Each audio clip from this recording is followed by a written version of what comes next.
அதாவது முதியோர்களாக சேர்ந்து ஹைஃபை ஸ்பேஸ கட்டமைக்கக்கூடிய ஒரு விஷயம் நடக்குது.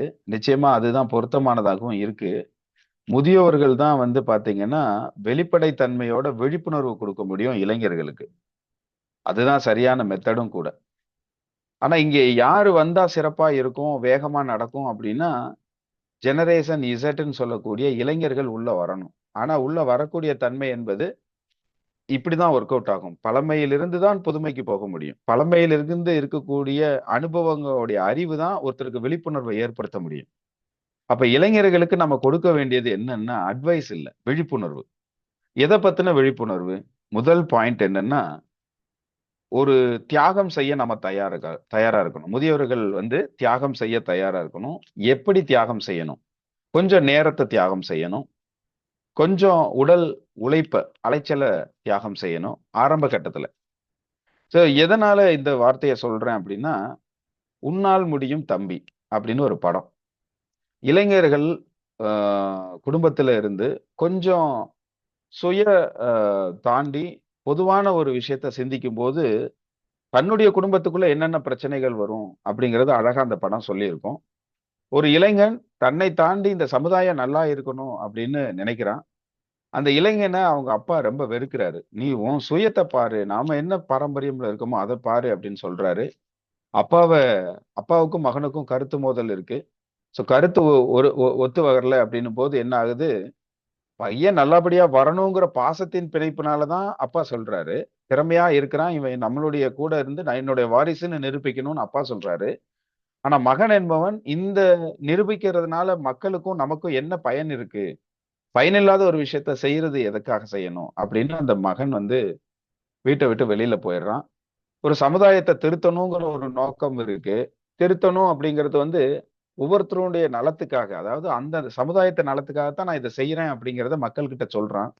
"நீ யார்ப்பா சொல்றதுக்கு? உன்னால தான் எங்களுக்கு இவ்வளோ பாதிப்பு வருது. அப்ப அந்த பாதிப்ப வந்து நீ அந்த பாதிப்ப வந்து நீ நிரூபிக்க முடியுமா? உன் சுய துக்கத்த தொலைச்சிட்டு எங்களுக்கு ஹெல்ப் பண்ணணும்னு வந்தேன்னா, நாங்க ஏத்துக்கிறோம்." அப்படின்னு ஒரு சவால் வைப்பாங்க. அப்போ அந்த இடத்துல ஒரு தியாகம் நடக்குது. தன்னுடைய சுய ஒழுக்கம் மூலமா மக்களுக்கு நன்மை நடக்கிறதுக்காக, தன்னுடைய வாழ்க்கைய அவன் வந்து மக்களுக்கு அர்ப்பணிக்க தயாராகுறான். அத மக்கள் புரிஞ்சுக்கிறாங்க. ஓ! இவன் வந்து வாயிலிருந்து பேசல, மனசுல இருந்து பேசுறான் அப்படிங்கிறத புரிஞ்சுகிட்டு, மக்களும் அதுக்கு ஒத்துழைப்பு குடுக்குறாங்க. கொஞ்சம் கொஞ்சமா மாற்றம் நடக்குது. ஒரு சில இளைஞர்கள் மாறுறாங்க. சுத்தி இருக்கக்கூடிய குடும்பங்கள் மாறுது. அந்த கிராமமே ஒரு மாதிரி கிராமமா மாறுது. அத கேள்விப்படக்கூடிய ஒரு எம்.எல்.ஏ. வந்து ஆச்சரியப்படுறார். ஒரு அரசியல்வாதி ரொம்ப ஆச்சரியப்படுறார். இப்படி எல்லாமா ஒரு மாற்றம் நடக்க முடியும்? ஒரு இளைஞன் இத்தனைக்கும் காரணமா இருந்தானா? அப்படின்னு அது ஒரு ஆச்சரியமாக, அதனுடைய கடைசியில ஒரு மிகப்பெரிய ஒரு நல்ல ஒரு விஷயத்த குடுத்து அந்த படம் முடிஞ்சிருக்கும். உண்மையில் "உன்னால் முடியும் தம்பி" என்பது சரியான பொருத்தமான ஒரு வார்த்தை. இங்க என்ன சொல்ல வர்றேன்னா, அனுபவ பகிர்வு விழிப்புணர்வா கொடுக்கக்கூடிய விஷயம் தான் முதியவர்கள் மூலமாக நடக்க வேண்டிய விஷயம். அது நடந்துகிட்டு இருக்கு, நடக்க ஆரம்பிச்சிருக்கு. இது சிறப்பான விஷயமா நான் பார்க்கிறேன். அப்போ நாம குடுக்குற விஷயம் நமக்கு வலிமையோட இருந்தா மட்டும் தான் நாம குடுக்க முடியும். இல்லைங்களா? அப்போ உடல் வலிமைய நாம பார்த்துக்கணும். அதாவது முதியவர்களாக இருக்கிறவங்க, உடல் வலிமைய நாம பார்த்துக்கணும். நல்லபடியா சாப்பிட்டுக்கணும், உடம்ப பார்த்துக்கணும், சரியான நேரத்துக்கு எழும்பணும், சரியான நேரத்துக்கு சாப்பிட்டுக்கணும். அந்த உடல் வலிமைய நம்ம பார்த்துக்கணும். கொஞ்சம் அலைச்சல் இருக்கும். ஆரம்ப கட்டத்துல அலைச்சல் இருக்கும். அந்த அலைச்சலையும் பொருட்படுத்தக்கூடாது. உடம்ப நீங்க அதுக்கு ஏத்த மாரி பார்த்துக்கணும். நேரத்த கண்டிப்பா குடுக்கணும். அட்லீஸ்ட் ஒரு நாளைக்கு ஒரு 5 இளைஞர்களோட பேசுறது. இளைஞர்கள் என்பது நான் சொல்றது வந்து ஒரு 40 வயதுக்கு கீழன்னு வச்சுக்கோங்களேன். ஏன்னா அவங்களுக்கு வந்து தொழில்நுட்ப அறிவு இருக்கு. இந்த சிஸ்டமும் தொழில்நுட்ப அறிவை பேஸ் பண்ணி இருக்கிறதுனால, முதியவர்களாகிய முயற்சி எடுக்கக்கூடிய இங்க இருக்கிற பார்ட்டிசிபென்ட்ஸ்க்கு உடனடியா பலன் கிடைச்சா மட்டும் தான் அவங்களுக்கு ஒரு மனசுல சந்தோஷமும், உழைக்கிறதுக்கு ஒரு முன்னேற்றத்துக்கான வாய்ப்பும் அமையுது. இங்க வந்து முதுமை இருந்தாலும், நம்முடைய கருப்பொருள் யாரு? நம்ம யார பார்க்கணும் அப்டின்னா, நம்ம லிஸ்ட்ல யார் இருக்கணும்? 40 வயதுக்கு குறைவானவங்க தான் இருக்கணும். அப்போ 40 வயதுக்கு மேல இருக்கிறவங்கள பார்க்க வேண்டாமா? அப்டின்னா, கண்டிப்பா பார்க்கணும். அது எப்படி நடக்கும்னா, இளைஞர்கள்ட்ட அதிகமா பேச வேண்டியிருக்கும். ஆனா 40 வயதுக்கு மேல இருக்கிறவங்கள்ட்ட அதிகமா பேசலாம் வேண்டாம். உங்களுடைய வாலெட்ல இவ்வளோ வந்திருக்கு பாருங்க. நான் இது செஞ்சேன். இது ரிசல்ட் வந்திருக்குன்னு பாருங்கன்னா, உடனே ஐடி ஆக்டிவேஷன் ஆயிரும். அப்ப 40 வயதுக்கு மேல இருக்கிறவங்க வந்து என்ன பண்ணுவாங்கன்னா, உடனடியா வந்துருவாங்க. அந்த லிஸ்டும் நமக்கு வேணும். ஆனா அவர்களை வைத்துக்கொண்டு நாம என்ன பண்ணணும்னா இளைஞர்களை நோக்கி தான் செயல்படணும். அதாவது 40 வயதுக்கு கீழே இருக்கிறவங்கள்ட்ட தான் நம்ம பேசணும். அப்படி பேசணும்னா நம்மளுக்கு வந்து அந்த வலிமையான அணி உருவாகும். அந்த வலிமையான அணியில 2மே இருக்கும். 50% இளைஞர்கள், 50% முதியவர்கள் அப்படின்னு இருக்கும்போது, ஒரு பேலன்ஸ்டான ஒரு மூவ்மெண்ட் உருவாகும். அந்த பேலன்ஸ்டான மூவ்மெண்ட் வந்து நமக்கு வந்து ஒரு பலனாக, பெரிய பலனாக உருவாகும். அப்ப இந்த இடத்துல அவங்க கிட்ட என்னதெல்லாம் பேசலாம்? முதல் விஷயம் என்னன்னா, "நீ வீணாக்கும் ஒவ்வொரு நொடியும் உன்னை வறுமைக்குள் தள்ளிவிடும்." அப்படின்னு இளைஞன் கிட்ட முதல்ல நம்ம விழிப்புணர்வை ஏற்படுத்துறோம். அப்ப அவங்களுடைய வீணாக்கக்கூடிய நொடி எங்கெல்லாம் இருக்கு?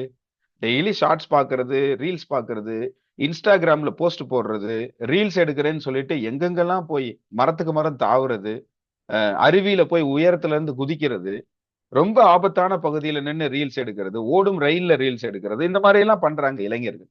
அவங்களுக்கு ஏதாவது புதுமையா செய்யணுங்கிற ஆர்வம், அதுதான் இத்தனையும் தூண்டுது.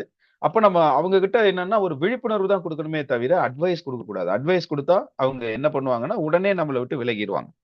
அப்ப விழிப்புணர்வு எப்படி சார் குடுக்கிறதுன்னும் போது, முதல் விஷயம் நேரத்தை பத்தி பேசலாம். இந்த இந்த நேரம் என்பது என்னுடைய வாழ்க்கையில இப்ப நான் 60 வயதுல இருக்கேன். எனக்கு இவ்வளவுதான் மீதி இருக்கக்கூடிய வாழ்நாள். அதனால என்னுடைய 5 நிமிடமாவது உனக்கு உதவுங்கிறதுக்காக, உனக்காக நான் பேசுறேன். நீ கேட்டேன்னா உனக்கு நல்லது. இத சொல்லிட்டு நேரத்த பத்தி பேசணும். ஆயுள் குறைவாக இருக்கிற எனக்கு, ஆயுள் அதிகமா இருக்கக்கூடிய உனக்கு ஒரு சில விஷயங்கள கிறிஸ்பா சொல்றதுக்கு ஒரு வாய்ப்பு கிடைச்சிருக்கு. நீ கேட்டேன்னா உனக்கு நல்லது. அப்படின்னு ஆரம்பிக்கலாம். நேரம் பற்றி பேசலாம். 2வது உடல் வலிமை பத்தி பேசும்போது, நான் உடல் வலிமை அற்றவனாக குறைந்து கொண்டு இருக்கிறவனாக நான் இருக்கிறேன். உடல் வலிமையும், மன வலிமையும் அதிகமா உன்கிட்ட இருக்கு. இது உன்னுடைய சொத்து. அப்ப இந்த சொத்த நீ சரியா பயன்படுத்தி, இன்னைக்கு உன்னுடைய வாழ்க்கையில நீ முன்னேறக்கூடிய வாய்ப்பு என்பது இருக்கு. அப்ப உடல் வலிமை இருக்கும்போதே நீ சாதிச்சுக்கோ அப்படின்னு விழிப்புணர்வு குடுக்கலாம். 3வது பாயிண்ட் என்ன சொல்லலாம் அப்படின்னா, வாழ்க்கையில் தெளிவு ஏற்படணும்.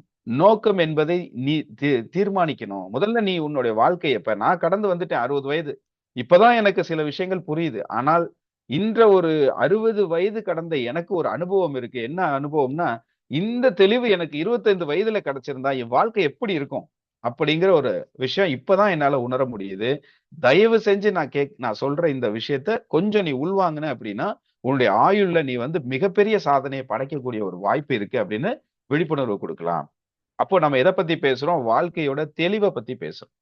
தெளிவான நோக்கம் பத்தி பேசுறோம். ஒரே ஒரு விஷயத்த உனக்கு என்ன பிடிச்சிருக்கோ, நீ என்னவாக வேணாலும் ஆகு. ஆனால் வாழ்க்கையில தெளிவான ஒரு முடிவுக்குள்ள வா. ஒரு விஷயத்த ஃபோக்கஸ் பண்ணு. நிச்சயமா ஜெயிக்க முடியும் அப்படின்னு நாம அவங்களுக்கான வாழ்க்கைக்கு தேவையான ஒரு விழிப்புணர்வ குடுக்கக்கூடிய முதியவரா இருந்தா, நிச்சயமா நமக்கு ஒரு பெரிய சக்சஸ் காத்திருக்கு. அந்த புரிதலை எடுத்துக்கக்கூடிய இளைஞர்கள் 100ல நிச்சயமா 40லிருந்து 50% இருக்கிறாங்க. சொல்லக்கூடிய முறைகளும், சொல்லக்கூட வழி வாய்ப்புகளும் நாமளும் என்ன பண்ணணும் அப்படின்னா, இன்னும் பழைய மெத்தட தவிர்க்கணும். இன்னும் பழைய மெத்தட்லயே இருக்கிற மாதிரி இல்லாம, இன்றைக்கு புதுமையான விஷயங்கள் வந்தாச்சு. அவங்களுக்கு புரிஞ்ச பாஷையில நாம சொல்லக்கூடிய வாய்ப்பாக இருந்தால் மிகச் சிறப்பாக இருக்கும். அதுல மிக முக்கியமா பார்க்க வேண்டியது தொழில்நுட்பம். அப்போ இளைஞர்களுக்கு தொழில்நுட்பம் தான் வலிமையாக இருக்குது.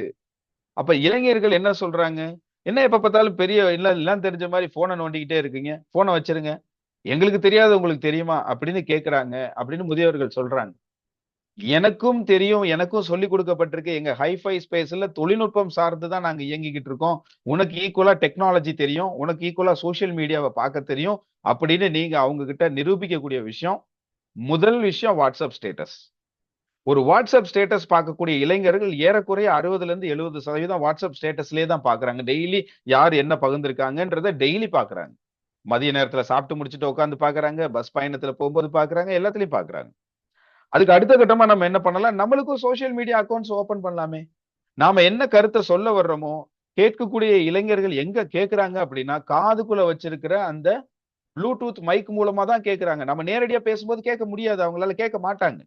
அப்ப எங்க சொல்ல முடியும் நாம அப்படின்னா, சோசியல் மீடியா வழியா போயி, அந்த ஸ்பீக்கர் வழியா அவங்க காதுக்குள்ள சொல்லலாம் நம்மளுடைய விழிப்புணர்வ.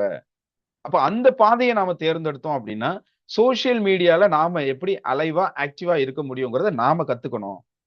நாம கத்துக்கக்கூடிய வாய்ப்பு இருக்கா? அப்படின்னு கேட்டா இருக்கு. நிச்சயமா இருக்கு.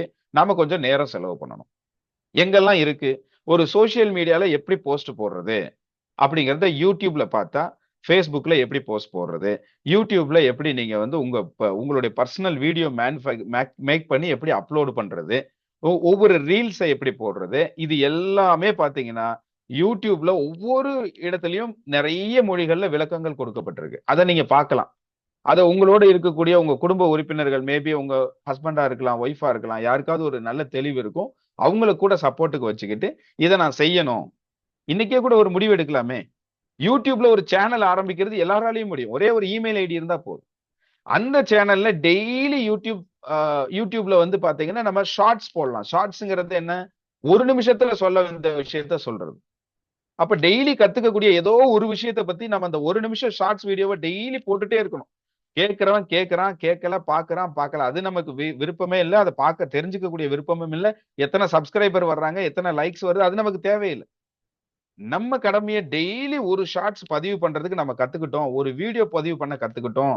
ஒரு போஸ்ட் போட கத்துக்கிட்டோம் அப்படின்னா, நாம சொல்ல வர்ற இந்த விழிப்புணர்வ இளைஞர் மத்தியில அழுத்தி சொல்ல முடியும். ஆழமா சொல்ல முடியும். அவங்க காதுக்குள்ள போய் சொல்ல முடியும் அப்படின்றத நான் சொல்லி, இந்த முதியவர்களுக்கான ஒரு விஷயம் வழிகாட்டுதலாக, நாம சொல்ல வேண்டியது அறிவுரை அல்ல, விழிப்புணர்வு என்பதை பதிவு செய்து, இந்த செஷன்ல இந்த நிகழ்வ நான் நிறைவு செய்றேன்.